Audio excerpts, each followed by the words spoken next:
This episode of Chains is sponsored exclusively by Charlie Foxtrot Brewing.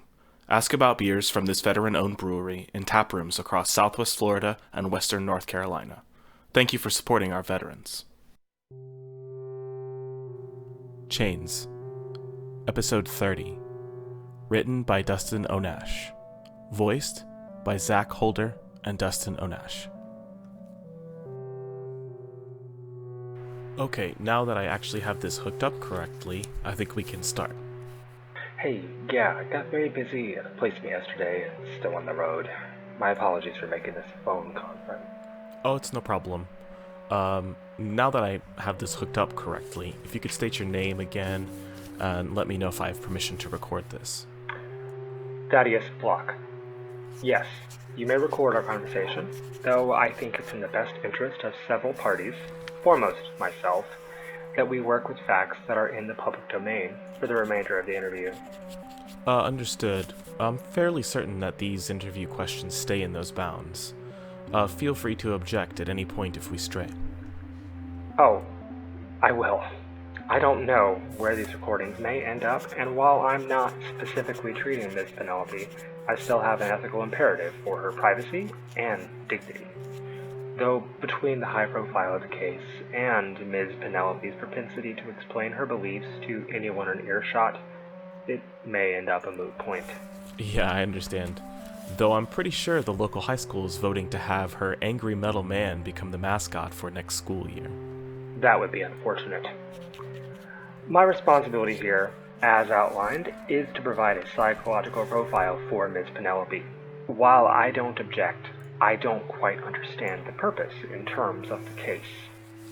Well, I'm told that her response while suffering the effects of the mercury poison, xenophobia, irritability, strange beliefs. Magical thinking, you mean? Yeah, those things. The case would benefit if we were able to add a personal narrative to all those things. I see.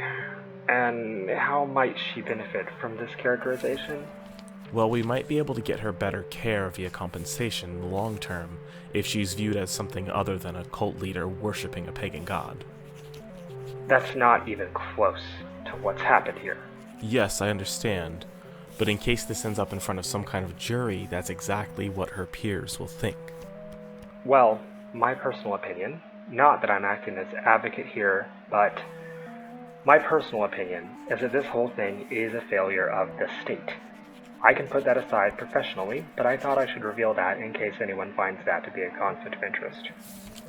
Well, personally, I agree. I think you'll find yourself in good company. We all want what's best for everyone involved here. Understood. My apologies. None needed. Hey, you're still nicer than the cop that almost decked me yesterday. Yikes. Yeah, this case seems to rankle everyone a bit. He and I got off on the wrong foot, and then he decided that I was disrespectful to one of the officers involved in the case. That's unfortunate. We worked it out in the end, though. As far as the case is concerned, things are even more of a mess than when we started. From what I've heard, that side of this whole incident is even more complicated. A renegade cop shoots his brother? How does that even happen? Right. On to the first question? Oh yes, sure, go ahead. Is the mercury poisoning responsible for Argolia Penelope's psychosis? Well, I can't speak to that directly, and the term psychosis here isn't quite right. There isn't much as far as substance use disorder concerning mercury vapors, but there is a diversity of similar long-term effects.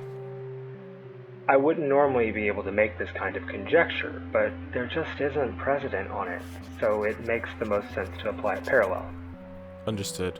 I'll make a note on this one. Go ahead. Through my interviews with her, I'm able to suggest delusion, formal thought disorder, and some speech disruption in the form of repetitive signal phrasing. Ah, so she's in sales. That's actually not far off. Speaking informally, her conviction, combined with the unwillingness to change in spite of evidence and repeating certain phrases, basically amounts to brainwashing. Hypnosis, maybe. Oh, wow. Obviously, that's all outside of the scope of what we're addressing, but it's an interesting set of circumstances. Oh, these recordings won't be part of any testimony. It's not so formal. We just use them to get a bigger picture of the case. Sometimes, when things are all in front of you, it's easier to pick out what's important and reassemble it. Ah, I understand now. I thought this would end up as the framework for testimony. It's kind of a strange thing to do. Seems like extra work. It is for sure. We did try to find somebody with a background in both psych and mercury toxicity. The only person we could find was unavailable, living in some fishing village in Japan. Oh, so I was your second choice then.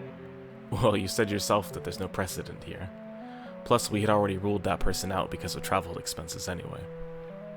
So second choice and cheaper. Terrific. The detail of her delusional mythology, along with the management of the assets gained from melting down the fillings, was uncommon. She paired them together, actually, and when she did finally cross whatever threshold into delusion, she never missed a beat.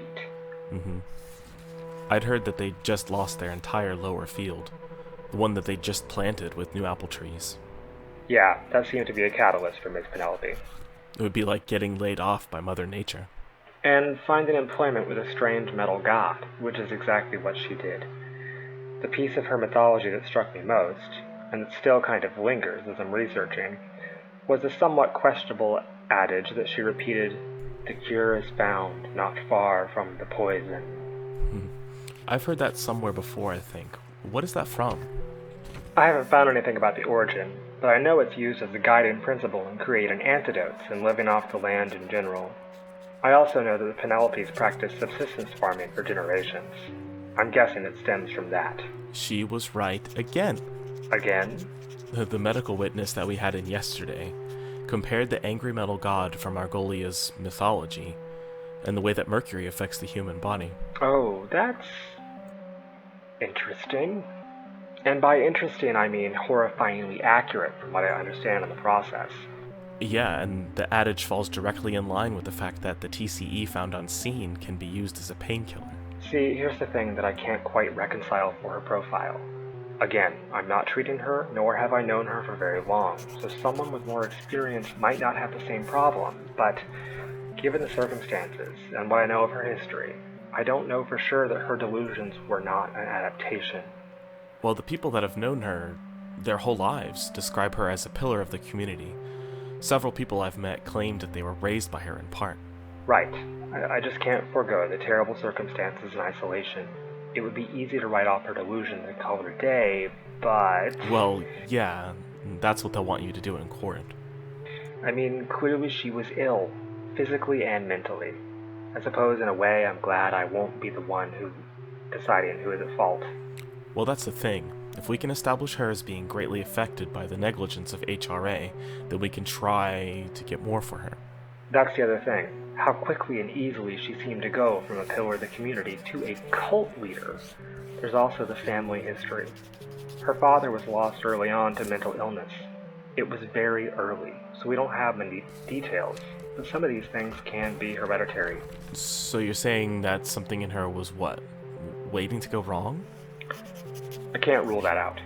When things are going well, it can be hard to establish mental disorders, like the colloquialism, functional alcoholic.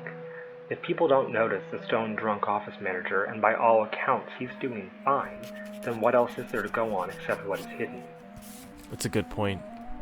Tough for the case, maybe. Have you ever considered going into forensic psychology? Oh, is that what this is? No way. Too much school. Right. And that's not even the hard, expensive, or time-consuming part. Yikes indeed. Well, I'll go ahead and put you down as a solid maybe for that question. Well, that's where I'm at for now. We're still a bit early in my research. I didn't think I'd be talking to you guys this soon. I'd be interested in why they chose not to sell the farm when the others around them all sold. They seem to be pretty well off.